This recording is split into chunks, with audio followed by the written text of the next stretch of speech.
Welcome everybody to the War and Peace Baseball Podcast, episode 82 for Tuesday, August 15th. I am Alex Uwe, joined today with Ray Estrada, Alex Rudy, and Forbode Markazi. How are you guys doing today? Words. Words? Fantastic. Words. I told you couldn't say words. Why do you keep saying words? Words. Jesus. Because this is America. You see what I have to work with here? This is every You have nothing to work with. every You time. have zero to work with. I have nothing. I have less Just than get nothing into almost. it. We should be ashamed of ourselves. You love me and you know it. Rudy's too embarrassed to speak even. That's where he's at. You guys are saying it all. What do I have to add to this? You're just saying what this podcast is all about. It's all being represented by this discourse. I mean, I can't even contribute, honestly. I feel like I'm just better at on the sidelines. Yeah, 82 episodes of this, and more to come, surely. So, Unfortunately. We're never going to go away. let's get down to it. Let's get to what this show's all about. And today's biggest story, it's all over the news. It's Chad Bettis. He is back after a long journey battling back from testicular cancer. He hasn't been on a major league field since September 30th of 2016, and he made his season debut today. It was a great moment when he got out there and managed to toss 7 scoreless in his first start back at Coors Field, nonetheless. So, Chad Bettis, with everything that he's gone through, with everything that he's got going forward, what can we expect from this guy? I think he can. I think he can be a very reliable pitcher for the Rockies going forward, especially his arm. I mean, his arm's fresh. That if there's a silver lining in how much time he missed because of cancer, he has a fresh arm for his return and the stretch run. But I think he'll be a very reliable arm, a much-needed veteran arm for the Rockies. Granted, they're still tied for the first wild card at this point, I believe. And but Bettis is a huge plus for the Rockies, who always need pitching, and having a guy who they've missed all year, veteran presence, is very well appreciated by the Rockies. I know this is a baseball podcast, but can we take the baseball out of it real quick and think the human aspect? Because this man, I think the number one thing we should be thinking about is this man did beat cancer, and that's a feat. Like, the 7 innings is amazing, but beating cancer, what he's done, that's amazing as hell. Yeah, it's inspirational, I think, is the only word that comes into my mind. That Resilient. resilience. Yeah. Oh, okay, maybe there are more words than that. But the point is coming across that he is essentially a hero at this point, not because of what he's able to do on a baseball field, but because of what he's been able to do just in this past year and a half with what he's dealing with. So congratulations to him, and we expect a lot more from him. It was a pretty exciting game itself also. It was how many times do you see a scoreless game through 7 innings at Coors Field? It must have been a great game to be at. And I don't know if you guys saw the very first play of the game. Did any of you see what happened? Oh my gosh, that was amazing. I did not. Can you talk about getting your heart it. racing in the first play back? So Ender Inciarte hits a line drive to left field in front of Gerardo Parra. He dives, doesn't come up with it. Ball goes all the way to the wall. Parra chases it down, gets it into Story. Close play at the plate. Inciarte's going for the inside the park home run. They gun him down at the plate for Bettis' first out. He's retired in almost a year. So, that's one way to get your heart pumping, and right out the gates there. I'm sure that that settled him down real quick after he got that first out, right? maybe the opposite in this case. I think I would just look and laugh and been like, if this is I've gone through so much, such a journey, and this is just an addition to it. Yeah, and I think it's really nice to see the way he's viewed it. Also, is he said in his career it's his job. You have to take it seriously. You have to be professional about it. But with everything he's gone through, just a chance to be out there again brought that element of fun back into it for him. It put it at the forefront. He realizes it's the most important thing about the game. It's the reason he's out there. And that's why that's what a lot of people miss when like the paycheck is added to baseball. And like there's certain guys in baseball that you can just see like they're playing baseball. Obviously they get the paycheck, the big paycheck, but they're having fun while playing it. The biggest name that like I know just had fun and rest in peace is Jose Fernandez. Always had fun playing baseball, and that's a big thing that I think what you said, Chad Bettis just like rediscovered too. Yeah, and I think again, congratulations to him. We'll be seeing more from him absolutely going forward. So let's kind of switch gears here and talk about some news that is really sad for the sport, and that's Bryce Harper getting injured on a play at first base. I think Slipped. He slipped, right? That game shouldn't play. That was ridiculous. It was one of the grossest, like weirdest, most gruesome looking injuries. We all thought it was terrible, and then it ends up being okay. Bum bruise is bad, but we all thought it was a tear. He's out for season. He's like at this point he's on the 10-day deal, like likely to be back within a matter of weeks. So I mean that's probably one of the best news the Nationals could have gotten, and Bryce Harper. Yeah, especially after he was majestic flying through the air after he slipped on that base, and not in the good way. Just completely unbiased. He was flying. I know we talked about this before, but if you're Nats GM, if you're the Nats like general manager or Dusty Baker, and you have the lead that you do in the division, do you get him back when he's ready, or do you like ease the process of getting him back because you know you are going to be in the playoffs? It's an interesting case with them. Their team in particular is already being held together by some role players that really were not expected to be a part of things at all. Part of that has to do with Trey Turner, who's still on the DL right now. I mean, part of that has to do with the fact they lost Adam Eaton less than a month into the season on a similar play, to be fair. And it's hard to say because you still got guys like Brian Goodwin out there who've been playing really well. I'm not saying anything bad about these players. Brian Goodwin, Howie Kendrick, Adam Lind are all playing very important roles on this team already. I think if you can get Harper back in a timely manner, not saying you need to rush him back onto the field to make a playoff push. I'm just saying they could use a little extra help from their MVP, and I think he also absolutely wants to have enough reps going into the playoffs to be 100%. That's something else to consider. Where is he in your MVP rankings for the National League right now? Well, now this muddies things up pretty significantly. Yeah. I would say he was possibly the front runner. Goldschmidt is really close for me also. Those guys are probably at the top of that list. I can start making you the cases for some other players going forward, especially into these last couple months. Stanton, if he reaches 60 home runs, he's going to need to be noticed one way or another. So, he does like hitting a home run every game, so there's that. Yeah, 22 homers in his last 34 games for Stanton. Yeah, I think it's kind of an interesting topic that we were going to get into in a little bit. Before we stray too far from the Nationals, though, with the way their lineup is constructed, just on today's date, without Harper, without Turner, do you think that this is a lineup that can be exploited almost? Basically built around three big bats, Daniel Murphy, Anthony Rendon, and Ryan Zimmerman. Beyond that, there's not a lot that scares me. Let me ask you a counter question. Does that matter at all? Does it matter? You're right. It doesn't matter. It does not matter. These are the National League East is utter trash.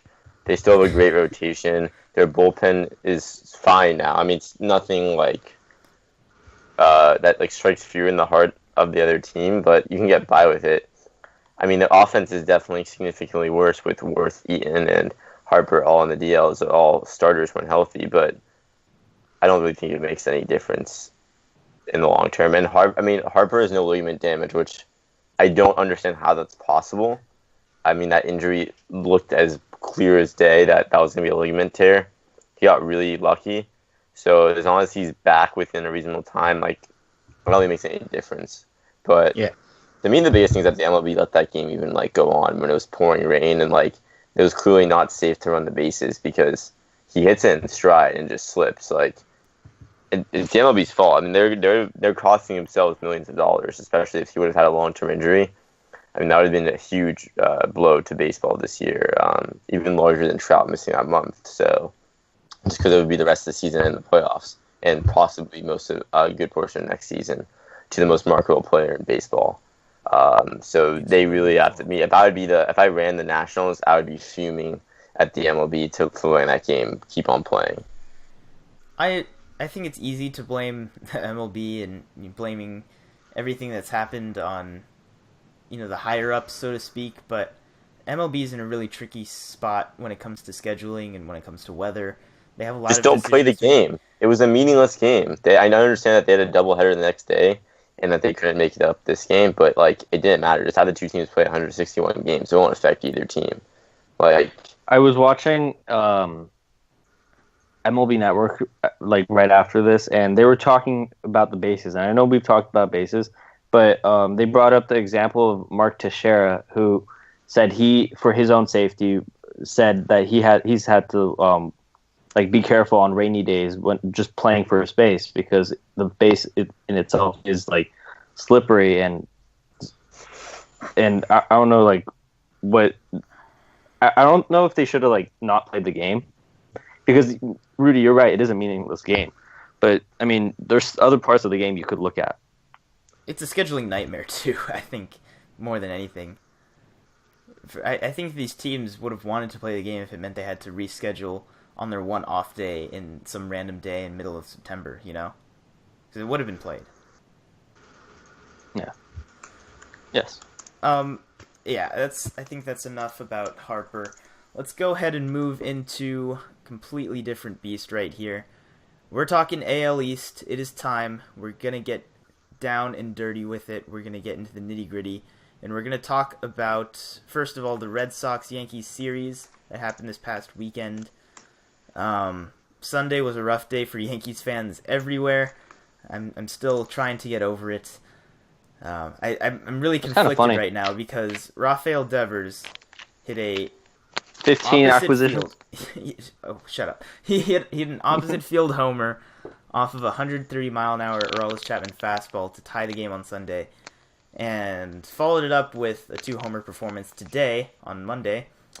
So I love seeing young players do things like this. I think it's incredible that the Red Sox just like small tangent like had to pick basically between him and Moncada, and there's no way to really know which guy is better in theory, and they picked the younger guy, and I mean he looks way better as of now. It's way too early in their careers to make any statement, but for sure. But that's just unbelievable job by their front office that they picked the guy who is fucking just smashing Chapman fastballs, not the guy hitting like 210. It's Chapman's first home run allowed on the season. It's also just the second home run he's allowed to a left-handed batter in his career. So that's no easy task right there, what Devers just did. As a whole, we're going to talk a little more big picture here. It's easy to focus in on this one bright spot. Both these teams have some bright spots that are going to be very important down the stretch. These are the two main teams in the race, I would say, in the American League East. The Yankees are right now 4.5 games back. So I'm going to go ahead and go through a few players who really have made a push here for their teams, respectively.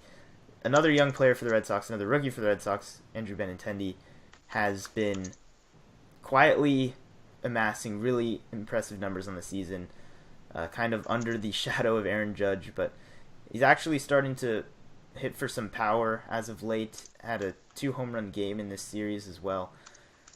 With Benintendi, Devers, and Betts, all these young players with the Red Sox, where where did their weaknesses lie? What are the keys for them going forward?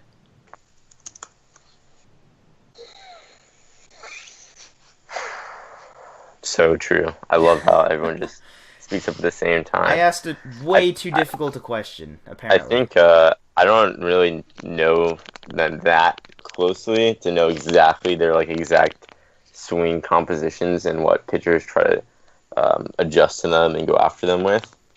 But just from watching like Judge and his failure to adjust second half, it's definitely very important for young players to not lose confidence once the pitching finally catches up to them, because all these guys pretty much a lot of these guys have either second half slumps or sophomore slumps. It's very rare for these guys to have nothing at all. And Benintendi's played like a full season, I think, already, basically. So I don't know if he really counts, but like Correa had a slump, Lindor's having a slump now.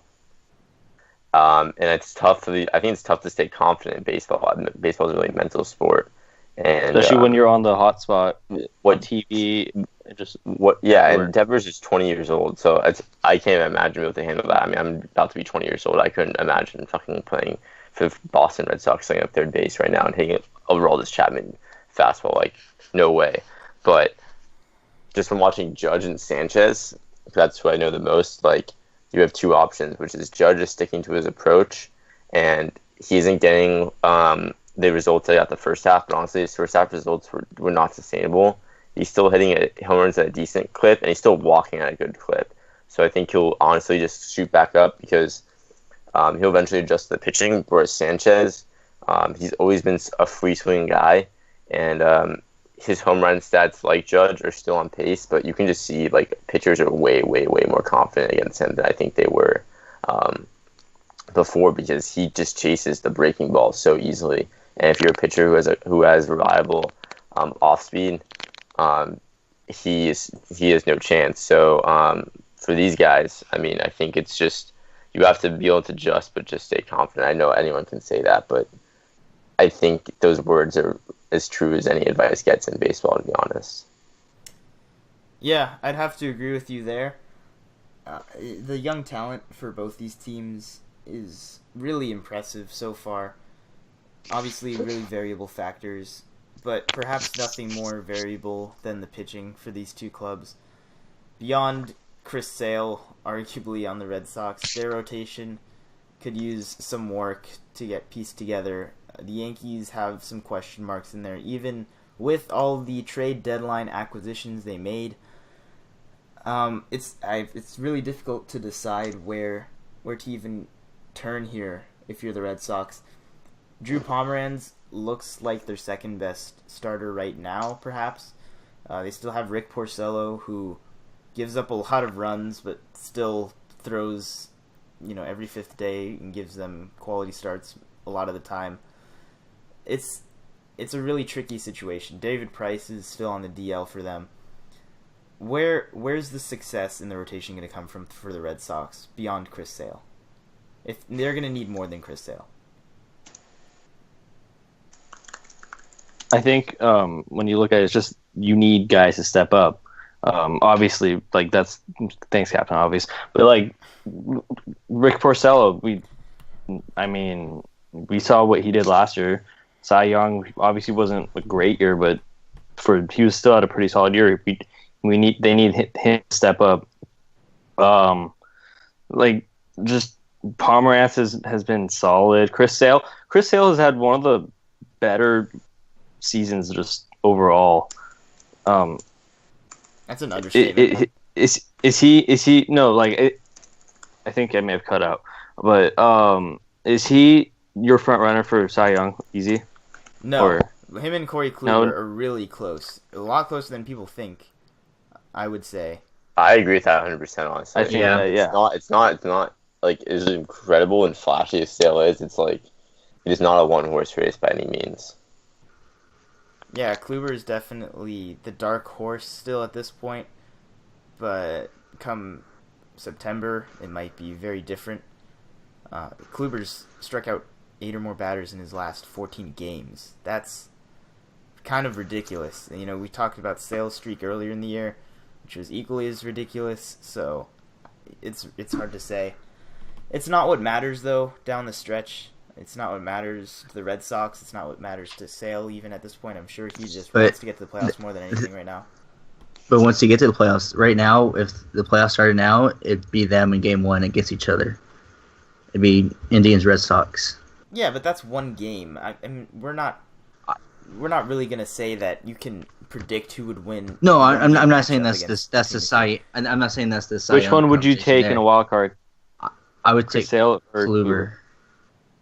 I would probably take Sale because as good as Kluber is, as good as he can be, Chris Sale, with strikeout stuff, edging Kluber by an ever so slight margin. I want the guy that's going to get more swings and misses, especially when it counts. There's we have chance seen that these guys give we up have one or two seen runs. Corey Kluber in the postseason last year. Like, we have seen what he can do in the playoffs. Like, if you have the types of performances he had last year, I think I'd go with Kluber. Because he gets a swing and miss it, but like it's not like Corey Kluber's the type of it's not like he doesn't strike anyone out. He gets swing and misses. He can get it on it when he needs to.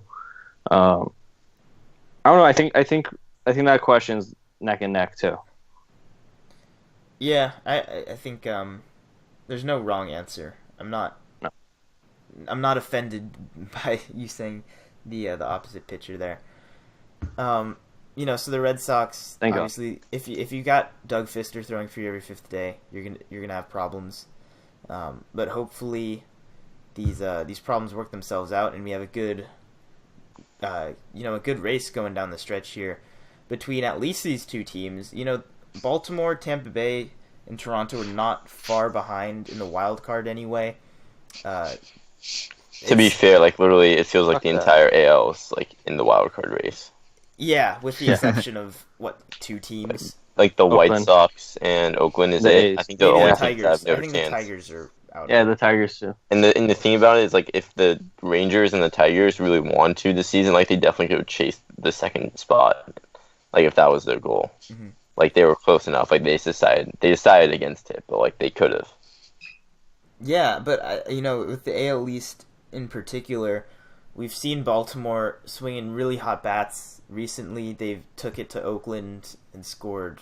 I have no idea how many runs, honestly. They've definitely scored at least 5 runs in their last few games. Tonight they scored 11 runs.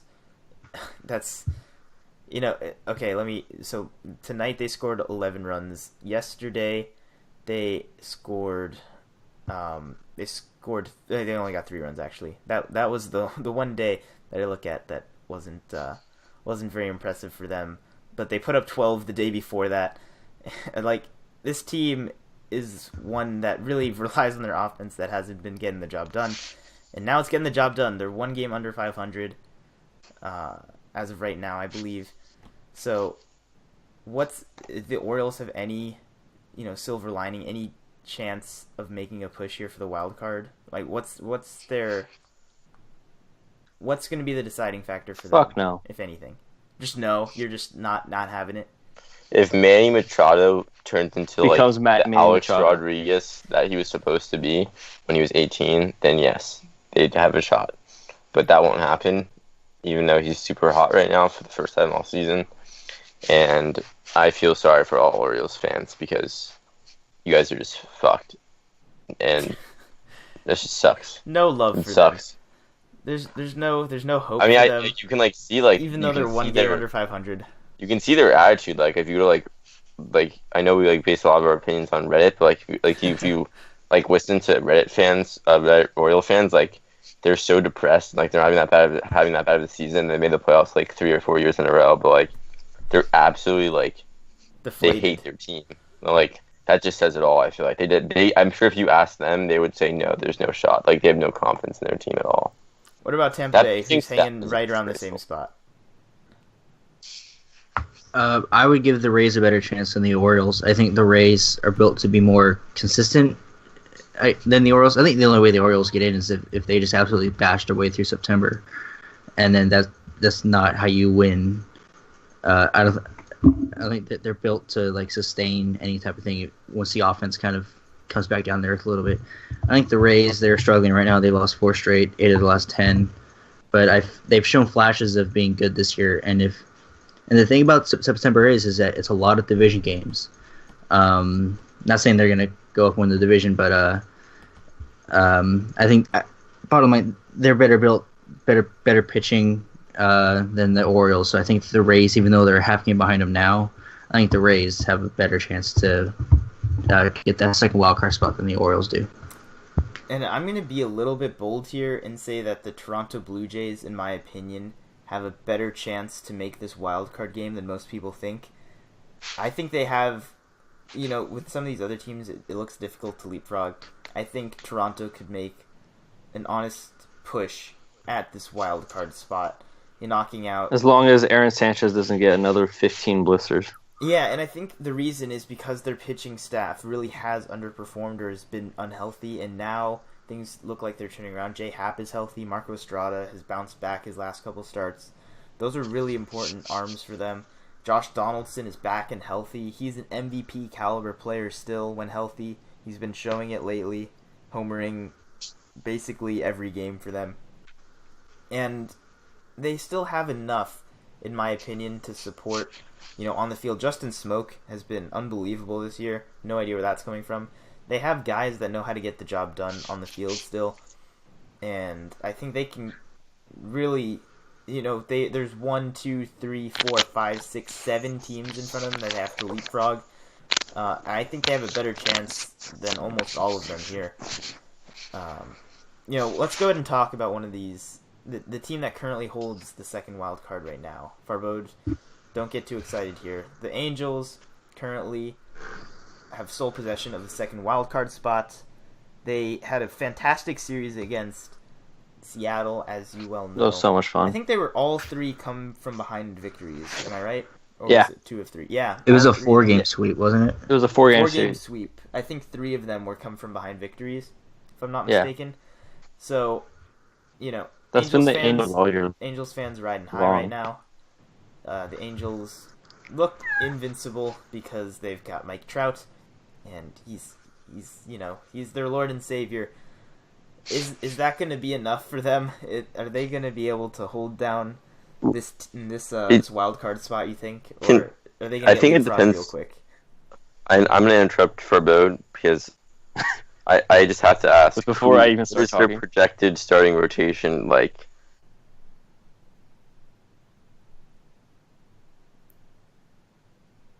You cut out there. I have no idea what you're saying right now. Andrew Heaney had his 4th or 5th rehab start a couple days ago. 7 innings, 1-run ball. So there's a spot in their rotation open for this Friday. So it's very likely he's going to pitch that game against the Orioles. But it's probably either within the next couple. Oh, Skype is not being your friend today. He will be rushed back. And what about Shoemaker? Shoemaker's out for season. And then what about the tall guy? I always forget his name. The tall guy. Tropiano? No. The guy. The other tall guy. Alex Meyer. So many pitchers. I haven't really checked on his status, but I think it's a couple weeks. So I would say if he comes back and Heaney comes back, you guys probably have enough pitching just because almost none of these wildcard teams are balanced at all. And when you think about it, this team went into the year with 4 or 5, with basically their whole planned rotation on the disabled list. They had Richards, Heaney, Tropiano, Shoemaker, Skaggs, and then now Meyer, Shoemaker again. It's just I think I'm gonna say so far within the starters that they have gotten JC Ramirez was a waiver claim. He's been all right. I actually really like his reliability. He's innings eater. Those. You're cutting out here right now again. This is not going well for JC Ramirez waiver claim. I like Billy Epler, Brian Cashman's former assistant, has done very I really like the moves he's made. That was a waiver claim. You guys know another rookie, probably never heard of him, Parker Bridwell. He's pitched in 11 games, 10 starts for the Angels. The Angels have won 10 of those 11 games, and he's had a 2.88 ERA in each of those games. In overall, Skaggs is back. I think Bridwell was traded by the Orioles to the Angels. The Orioles getting rid of another young arm for cash considerations, I think. And then there's guys. The bullpen. I think the bullpen's just been very surprising this year too. When you're talking about a guy like Blake Parker, who was basically just a waiver claim guy for his whole career. He lives in an RV right now, right by Angel Stadium, because he said him and his wife. He literally said him and his wife were tired of having to get a house or get a place, and they get claimed in another spot. So he lives in an RV and has a summer. That's his season home. He's had a borderline 2.02 ERA. Yusmeiro Petit's come out of nowhere and done very well this year. He has not come out of nowhere. Yusmeiro Petit is a long track record. The last couple of years, he's come back to what he was. Okay. He was solid, and then he struggled for the Giants a little bit, and now he's solid again. I think you can't discount anything Andrelton Simmons has done. That guy's just a different shortstop. Defensively, we know what he's done defensively. Best defensive shortstop in the game. Offensively, he's turned it up too. It's amazing. I'm having fun. You should enjoy it while I would say about the second AL wild card in general is that I think you can make a case for basically any team.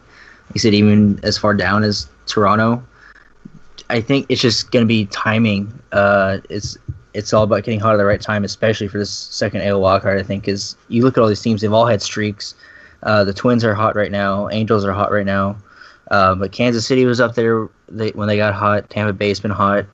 Baltimore has been relatively hot of late. So I think it's going to be in such flux throughout the rest of August and September. It's going to be whoever catches that hot streak at the end of September and launches their way into the second wildcard spot. I think that's really what it's going to be about, and it makes it really hard to project because each team has its case for why or why not they're worthy of the second wildcard. Mm-hmm. As a Angels fan, I did not expect this team to be anywhere where they are right now. Wait, you're an obviously going into season you'd think that a lot of team fans would be I always knew they could do this. But I'm genuinely very impressed about how much some guys have stepped up because Calhoun's having a down year, and he was one of the guys that they were gonna have to rely on. I'm very impressed with what's been going on. I would make the case that no offense to the Angels for about and their resilience this year when no one rated them as anything. And with Trout's injuries, extremely impressive. And I always shit on Socha, and I give him tons of credit for this. And, Epley's clearly doing an incredible job.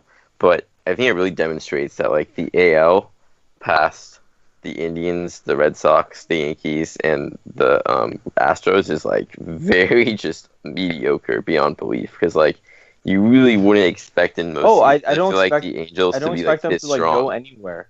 I'm just saying, I think it puts it all in perspective. A team that wasn't projected to do anything this year, and whose best player by far missed them a decent portion, and whose whole rotation hasn't pitched this year, is projected to make the playoffs right now. Says just a lot about the state of the American League right now. I feel whereas in the National League, I think it's the exact opposite. You have so much top heaviness and just nothing after that. Yeah, and I think in general, when it comes down to the wire, I tend to like the team that has the MVP caliber player going hot, and I don't think If you're going Trout- to find anybody better than Mike Trout out there. If you happen to find somebody better than Mike Trout out there, you'd be the first. So If Trout takes the team to like if they end up making the wild card, where is he in the MVP? first, Yeah. it's not close at that point. If they actually make it to the wild card, that's been the only thing holding Trout down all these years. And now that if they actually make it, entirely from Trout's explosion the second half of the season after his injuries, I think An explosion before the injury. well, yeah, he's having a career he's year. a constant and explosion. Talk about that for Trout. Like for Mike Trout having a career year, that's I don't understand it. Your mind can't handle it. No. By the way, I'm considering how in depth of a analysis you did of their rotation and bullpen. I find it interesting you didn't mention Cam Bedrosian, who's actually getting saves for the Angels right now. because he's been Bud really Norris has been sucking it lately. Yeah, and Cam Bedrosian's good. He's been better than Norris, and Bedrosian should have been he was the closer at the beginning of the year. And then used Norris because Bedrosian got injured. When he came back, they didn't use Bedrosian. That was because when Bedrosian came back. When Bedrosian came back, his velocity was down a little bit, and they were waiting for him to get back to that point. Well, and then now he looks good. He looks good to go. He's a really good relief pitcher, actually, that nobody seems to know exists. So I thought I'd throw his name in there. Yeah. So speaking of MVP caliber players, we have to talk a little bit more about Giancarlo Stanton, who is, if there's any player right now that you would predict to just continue to destroy baseballs going through this month and the next month, it would be this guy. He's got 22 homers in his last 34 games. That's more than a homer every 2 games, if you guys aren't very good at math. Ray, what is going on with Stanton, and what's really going to be the key for him this next month and a half to really push that 60 home run envelope? I think right now, obviously, we've always harped this with Stanton. He's healthy finally. Down the stretch. Yeah, I mean, he still has a little over a month to go, but he's healthy finally. I watched MLB Network. They've done a good job of explaining. The adjustments he's made, especially after he looks. Yes, I saw confident. I saw that part in the box, talking about. We got hit in the face 2 or 3 years ago, whenever. So, this is kind of the peak Stanton that we've been waiting for. A healthy and fully confident Stanton, just throw any pitch you want at me, and there's a good chance that I can hit it out of the ballpark. So, did you see the MLB Network thing that was talking about all of his adjustments he's made? Oh yeah, that was really cool. Stance and such. That was very interesting, and I think in terms of him hitting 60 home runs, this is a ridiculous pace that he's on. I think he's hit home runs in 5 straight games as a more recent kind of number. But he's at 43 right now, so he's got 17 to go. I think he can do it. Over under 50. 55. I'd be willing to bet an over on that. I'm going to take the under, but I'm a pessimist by nature. I'm an optimist, so I'm gonna go over. Yeah, because here's the thing about Stanton. Like I mentioned, we haven't seen him in September for the last few years. and now we know he's very fully capable of these type of runs. Yeah. I was reading. They said Giancarlo Stanton matches Marlon's home run. All-time home run record when he broke hit it today. 40. Yeah, but when he matched it at 42, I was just if he had been healthy in a select number of those years that he wasn't down the stretch, he probably would have gotten it then. Yeah, and we were talking before we recorded. He just got to 250 or something, and we're thinking, if he was healthy all those years, he would be at least 300, probably closing in on 350 right now. So I mean, just the fact that he's healthy and just uber confident in the box, I think is a pitcher's worst nightmare at this point. I mean, yeah, I've mentioned the difference between him and some of the other MVP caliber hitters out there. Obviously, Stanton's a scary man who can take you deep at any time, but I think there's still a difference between a player like him or a player like him and a player like Mike Trout or Freddie Freeman or Joey Votto, who just seem impossible to get out, while Stanton, while he hits a lot of home runs, is not that complete of a player. The power's unparalleled, but just in terms of seeing a complete player out there making a name for himself day in, day out, it's different. So it's not going to be apples and oranges comparing Stanton to some of the other guys he's going to be up against in this MVP race. So, yeah, I think that's most of what I've got here for our top stories for the podcast. We will be playing Stat Game in just a few minutes here. But one thing I did want to mention also that happened in the Cubs-Reds game today was a pretty rare feat, or at least it should be a rare feat. The Cubs employed a 4-outfielder shift against Joey Votto in this game against the Reds. It was one of the more puzzling things I've ever seen, and what's even more, amazing about this whole thing is that Joey Votto walked away from this with a double. That guy is just an insane hitter, but a stand-up double. Yeah, because of course. Well, yeah, I mean, I don't think anybody was covering second. I think, Baez or whatever just went to third base and was like, okay, you get second base, you don't get third base though, all right? Because what else are they gonna do? I don't know much about the history of the 4-outfielder shift. All I do know at the moment is that Joe Madden has been known to use this before in his Tampa Bay days, pre-2010. He has apparently used a 4-outfielder shift on hitters like David Ortiz and Jim Thome, for obvious reasons. Those are probably...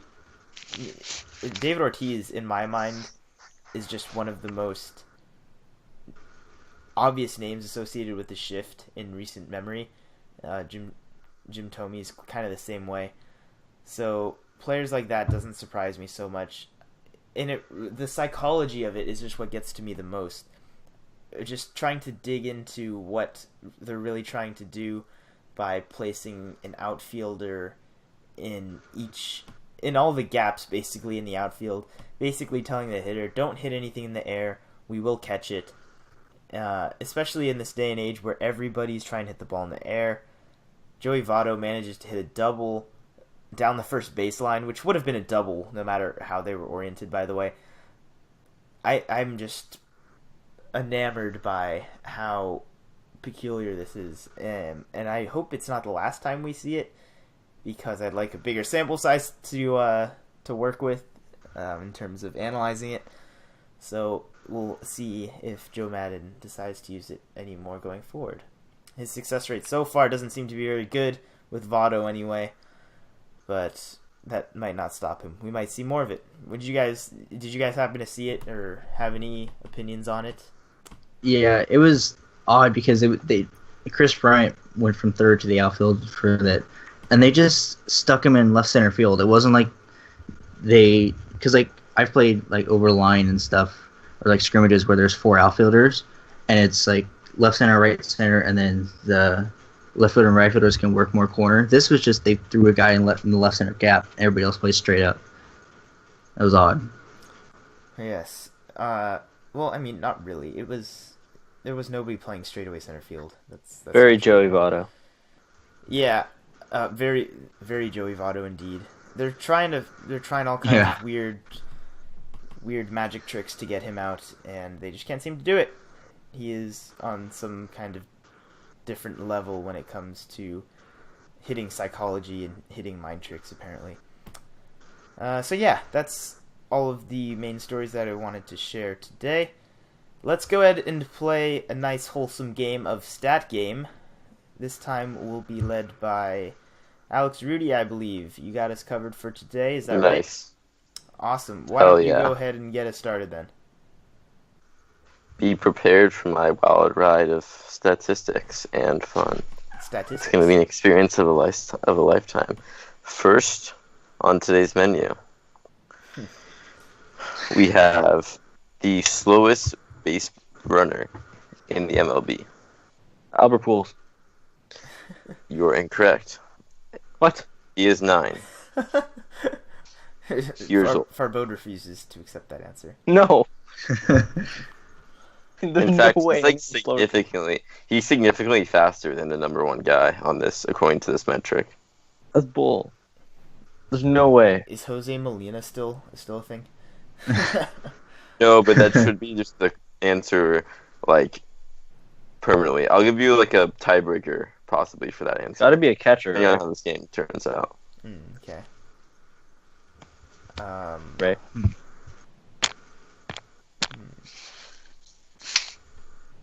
That's such bull. I don't believe it. I do not believe that. For context, Albert Pujols is as much faster than this number 1 guy as Robinson Cano is faster than Albert Pujols. So, like, wow. the pretty significant difference. This guy is slow as shit. Oh my god. Why? My mind just goes to try to think of the most lethargic baseball player I can possibly think of. Kendrys Morales. Why do you don't get 2 guesses? You'll get 2 guesses. Kendrys Morales. He is 5. Oh, fuck. I've got to beat Farbode. Kendrys Morales now. Oh my goodness. You should have to beat him. I would think you should be able to name 2 of these guys. That are Juan in the top Gratterall. 5. I don't even know. That's not a person. You're excommunicated from the game. Interesting choice of words there. Church of Rudy does not respect this disrespect. I'm gonna guess Brian McCann. I don't even see him on this list. I had that thought too, but my boy Brian McCann's apparently has better wheels than I thought. Ineligible for this because you would think he actually would be. Let me do some searching, but Miguel Montero. There's like no way he isn't. That's just weird. He should. Maybe he's just. I feel like he isn't off the list. Where are you getting this? Fangraphs. There's no catchers though. Actually, now that I think about it, no, yeah. Because I know So Statcast has like. They must like not count him That's weird. What? because Ryan Healy isn't a catcher, right? No. He's not number No. 1, but No. he isn't. Dude, Statcast has a speed thing. If you want to go on that, but I don't know. All right, I'm gonna look if. too late. I won. Statcast has a not- feed second. Mine Okay. was I didn't. voided though. I don't. They don't count him as a qualified hitter. McCann? Their qualifications weird. Yeah, I swear that's what it is. Huh. But let me see if it makes any difference now that I qualify him. But this is not. Let me stall for time. Do. See, this is where we need like drops. This is where we need music for. Do. You don't like this music? We could just Think as a whale. record this and use it. Who did you say again, Ray? I said Kendrys Morales because Farbode gave me that answer. Yeah. Okay. I still believe that you win. Yay! Cool. I have no Thank idea you, Farbode. where my guess even landed. Yeah. Give let me get that. Give us the good stuff. Give us Victor the super Martinez slogan. was. Oh my gosh, that's good. But Captain yeah, knee let me surgery. see That is quickly if I can find. Yeah. I believe that's his legal name actually. But let's see where we can find or a friend. He must be really fast for a catcher, I guess, because McCann? Well, You- I had thought that it might be Brian McCann. Was he but, like, hurt No, he's not. a lot He's not like this year? horrendously Not a slow. lot. Not by any means. I don't. like how many at bats did he? Because I'm like minimum 50 plate appearances. I don't know. I'm gonna be And honest with you. his Wait, yeah, name he's does not definitely had show more up. than 50 plate appearances, dude. Like his name just doesn't Yeah. even show up. Like I don't see him. I think. I don't think McCann's not like that horrendously slow. Yeah, he's pretty I don't- horrendously slow. Check He's slow, StatCast. but what about Adrian Gonzalez? Yeah, Adrian according to Gonzalez this, not- he has 2.4 speed, which is like very impressive. But I have Wow. a feeling that Fangraphs adjusts catcher speed as a different metric, and that's why they don't have him listed with position players. Are you still on the Okay. 50 plate appearances minimum? It has to be it. No, yeah, but they don't show up. Where's I like don't- Adrian? I'm curious where Adrian Mhm. Gonzalez falls in that, just as a Dodger fan. Because there's just no way Is that this like segment just he's gonna that be fast. trying to figure out who Alright. the truly slowest person? Go to StatCast. They have a feet per second thing for I it. screwed that up. Are you guys okay with splitting it between the two of you? Because I can't tell if they count catchers or Wait, not. who? Pujols Wait, should be number no, one. no. Ray wins. Ray still beat me. I'll take Alright, it. okay, that's better.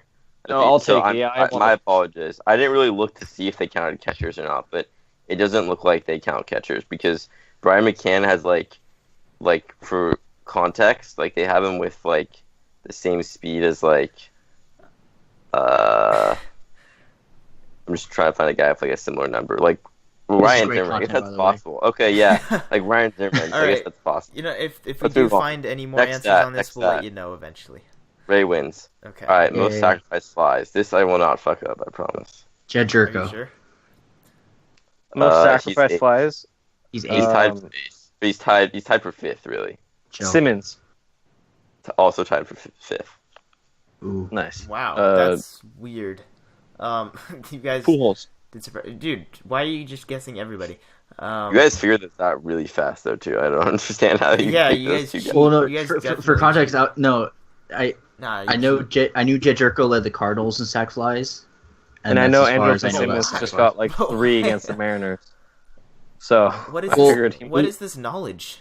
There's an MLB showcase game where I watched the Cardinals Angel walked game. off the Rockies on a sack fly, and they mentioned that, and Jed Jerko hit it Well, because okay they brought him then. in basically to do that. So I'm I not just gonna know guess a I Cardinal. just know because Simmons hit like 3 against the Mariners. So I was like, okay, he must be high. He must be high. I'm gonna guess Charlie Blackmon. Your guess is going to be incorrect, unfortunately. Wah. Actually, I don't see him on here. Well, damn. So, the winner I don't know is. why I picked the lead. I'm dumb. You guys have to. Both. Okay, so Farbode and Ray are tied. So you can. No, you should guys we guess. each get another guess? Yeah, we'll do guess we'll one do, more time, we'll do and if- one more guess, and if we still tie somehow, then Yeah, you just get straight to the point. yeah.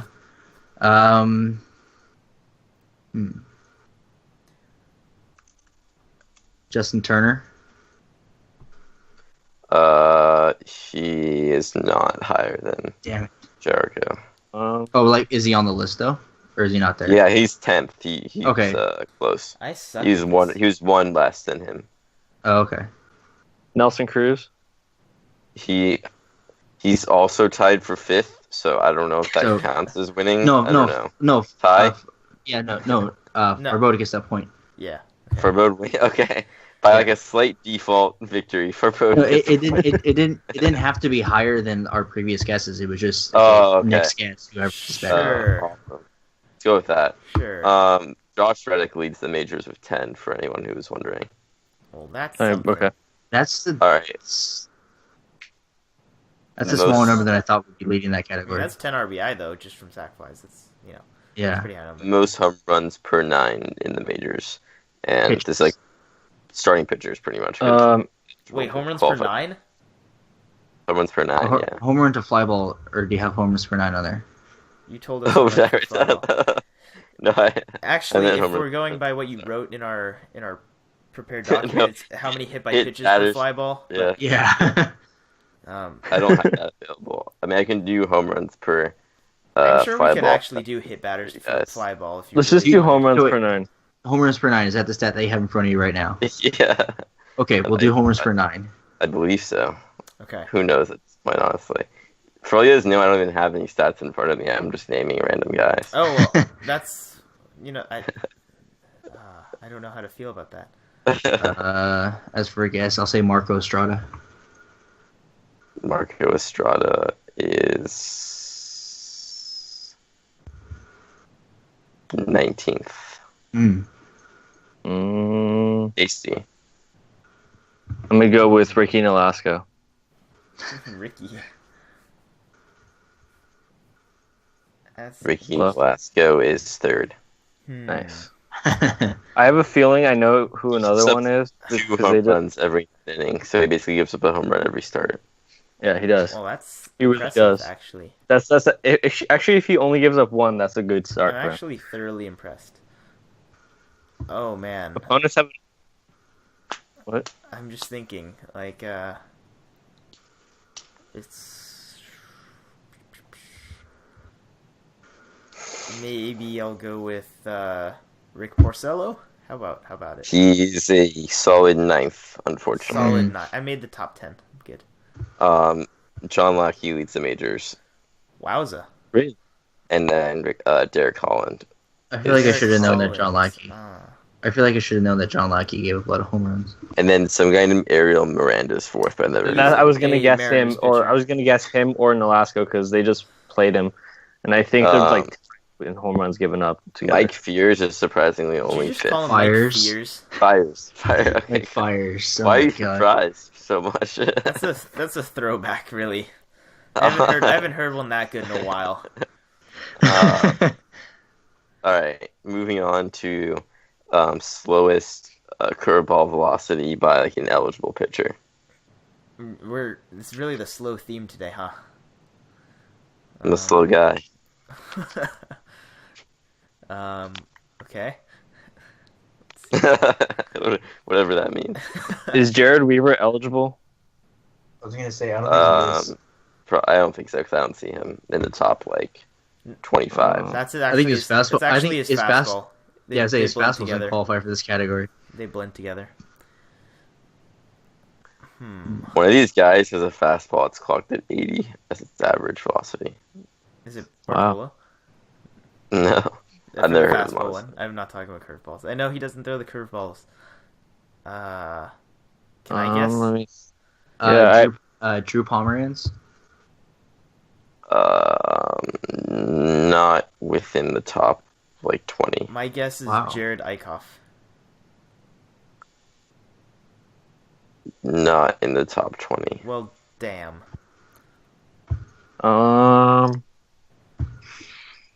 Blake Snell. Not. I question if he's qualified. 20. There's no way he's qualified either. Okay, so I get another guess. Let's try it We all again. get another guess. We all get another guess. True. Okay then. I do maybe have another guess. I don't know if it's his main pitch. Jason Vargas? Oh, that's a good guess. Not in the list, probably. No, he. I saw him earlier. What the? This is very random at this point. No, someone else guessed, but like I don't know where his name went because it should be. His name gone. I mean, he's like in the top 30, but like yeah. Okay, cool. Like, that's what I thought. Not so. I guess you're technically winning at the moment. Yay. Shit. What? Clayton Richard. I think it would be winning. How do you know? I will say though, Jared Weaver is in fact ahead of Jason Vargas. Jared Weaver. But you still have to guess better than that because honestly, they're both way off the top. So Jared Weaver's curveball is way off the top, lowest. No, like they're both neither of them in the top like, 20. So I don't see how that should win. Okay, fine. So are we all guessing again? Or? No, is that your actual guess that you were going? I would say it's between Ray and Furbo. Why? I mean, what did I do? Uwe and Furbo. Oh god. Because they both had two guesses within the top. I guess within the top 30. So please guess someone that's like reasonably close to the lead, if possible. Easier said than done. Two of these guys are like pretty well-known pitchers, honestly. Like only two of them. Well, let's go with Gio Gonzalez. What? What? It's a good. Why? He throws curveballs. Those curveballs. The He curveball I throws- remember. He's not in the top 50. Wow. I said the bottom. Yeah. Colin McHugh. Dude, what is this game? Is this game? Do I not get to It's play at all? third. Dude, there's no way McHugh's qualified either. End my suffering, please. I beg of you. There's so much pressure. Let's see. Curveball Okay. pitchers. So the guy who Wait, really pitched okay, today so- in the game, who was So What about I this I one? mean He pitched today. I'm out of this. So I Go take a ahead, minute if to actually you go check the thing, and Jason Vargas among pitchers who actually have like qualified curveballs is third. No, you guys said to take away the qualifications because of like the. Wait, so are there Wait, just I'm a so ton of No, no. random relief pitchers Oh, on I'm this so list too? confused now. Yeah, I thought you guys like you said to take away I it love earlier. Rudy You- leading this. You are actually No, all of our 'cause- listeners right now. I will Oh say my that gosh, Rudy, I love you. Jason Vargas is Yeah, third he on the was- list, behind the guys that we mentioned before the show that were taking out Yeah. Ari Dickey and Denny Duffy, because So do I win? Trevor I Bauer. would- Can I just win? you Please? just win. Trevor- You just win. I Trevor- have to win. You win. Bauer. I'm, You win. I'm close Who to wins? tears now. Trevor Bauer. Over it. I'm back. We're moving on. I'm So, close to- Okay, but I had. what were I had all to our go first ahead and- guesses? Who else? What are Okay. other Who won it? people? What What's were the our score first right guesses? Who did you have, I think- Rudy? Who are you looking for? Who is on your? I weird was list? looking for someone to say Bronson Arroyo or Iwakuma. Oh my God, Bronson. Oh, Iwakuma I completely is forgot that guy qualified? exists. All right. Well, now I know, but I kind of won anyway. So there you go. What's the score right now? 2-1 to I 1. have one. I have 2. All right. So, Let's and Ray, just do it. what was your guess on that? my first one was Drew Pomeranz, and he's not there. Yeah, Drew he wasn't Pomeranz close throws anyway. kinda hard. So I'm just gonna give it to Uwe. I'm sorry, I'm fucking it up. That's very surprising that Pomeranz is not on there. He throws pretty hard. It's in the 80s normally. But I thought he had a really slow curveball. No, not him. He throws a lot, but not most slow. most errors in the majors. Most errors. Daniel Murphy. Just like, I mean, I technically am the right answer to this, but Daniel if Murphy. you're just counting today. is so true. I don't think he's in the top 30. Ah, Good for you, Daniel Murphy. Good for you. Danny Valencia? No, he's 25th. I don't think that's. Honestly, this list is really interesting because there's a lot of really good fielders, or like good reputation fielders, at least on this list. How about Orlando Arcia? He's third. Oh, baby. That was pulled that So one now out of Uwe nowhere. and I are tied. Aha. yeah. Do you have a tiebreaker one? Anybody got a tiebreaker here? Do you want me to find a tiebreaker? Go for it.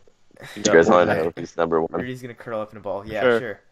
Tim Anderson has 23 errors in 103 games. Great. That's a pretty impressive rate. Who's second? Nick Castellanos.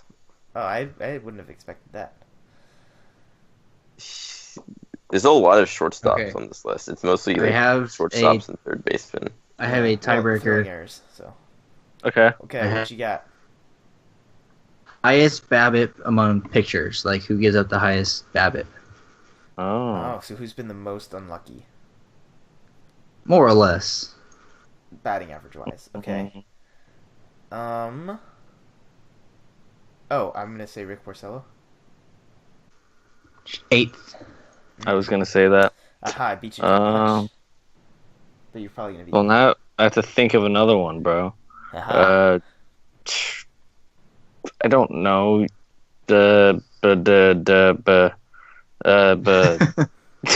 You Darvish. What? All right. What? Just You said you No. Darvish. No. Okay. Cool. no. Okay, So do Uwe I win? wins. Do I win? Did I Uwe- beat Farmode Uwe in that wins. game? I'll take Yeah, it. for perspective, Clayton Richard is at the top. Kevin Gausman, Patrick Corbin, Trevor Bauer, Jimmy Nelson, Martin Perez, Matt Moore, and then Rick Porcello. I might have won the ugliest stat game ever. What was this stat again? Congratulations to me. Highest BABIP among pitchers, like who has the highest BABIP against. Okay. Congratulations to Darn. me on this achievement. Maybe. I don't feel good about it. You Darvish is 50th for. It's a nice round number. All right, before we end off here, let's go ahead and take a look at this week's Out of the Park report. Farbode, what you got? So this is in November of 2027. Marlins second baseman Brian Scales is in serious condition today at a local hospital after accidentally severing 3 fingers on his left hand. The incident took place this morning as he was mowing grass at his home. Apparently, Scales was attempting to clear debris from underneath the mower, and his fingers got caught by the blade. According to the hospital spokesman, parts of his left index, middle, and right fingers were severed. However, both the index and middle fingers were successfully reattached during surgery. A more immediate concern has been the loss of blood due to the amount of time it took Scales to reach the hospital, but his condition has not been stabilized. Wait, has not been stabilized? That's a lot of blood to lose through fingers. Yeah, it has not been stabilized. Okay. So this guy's gonna die because of finger loss. I have a follow-up on it if you guys want to hear it now or wait till next week. I'm okay with a little bit of suspense, I think. Yeah. Anybody who actually made it to this point in the podcast will be okay with hearing it next time. But, oh my god. Please do not stick your fingers into running lawnmowers, children, and everybody. That's just, if we can do any good in the world, it's to give that good advice. So that is going to do it for our podcast today. Any final thoughts before we finish up here? By the way, Little League World Series. Well, yeah. What about it? It's going to be on soon. It is. Watch it. Ray has no love for children playing baseball. I just don't like the Little League World Series. No, Ray just doesn't like kids. Ray doesn't like children. It's okay. We understand it. That is partly true, but I just don't like the Little League World Series. I will not be watching the Little League World Series, so don't ask me anything about it. I will be watching the Little League World Series. It's always fun. Yes, I will be watching the League World Series, which starts this Thursday, if any of you are wondering. And it's always on ESPN and all that stuff. It's plenty of coverage wherever you can watch it. Yeah, so we got a Southern California team in again this year, so we'll be watching them closely. Surprise. Do you remember where they're from? No, but they're dank because it's Southern California. Yeah, SoCal, baby. Woo. Oh, that was weird. Okay, we're SoCal, done. SoCal, baby. Woo. Woo. Woo. That's when you know it's more than pastime. Dank as a whale. And right here, dank as a whale. We are going to be wrapping up here, and we would very much appreciate any feedback you have for us. Any comments you have, please leave them wherever you're listening to this. I would assume they're all related to my complete inability to host a segment. Hey, you're as dank as a whale, bro. We've all had our faults throughout okay. this one. Let's not throw Rudy under the bus here. But yeah, Please any feedback, any criticisms you have about our show, you can comment, and you can also tweet us at WPB_podcast. You should also check out our website, which has all our podcasts and some articles that we've been writing, including fantasy baseball articles as well. So yeah, that is all for today. Thank you all for joining us. As always, Farbode.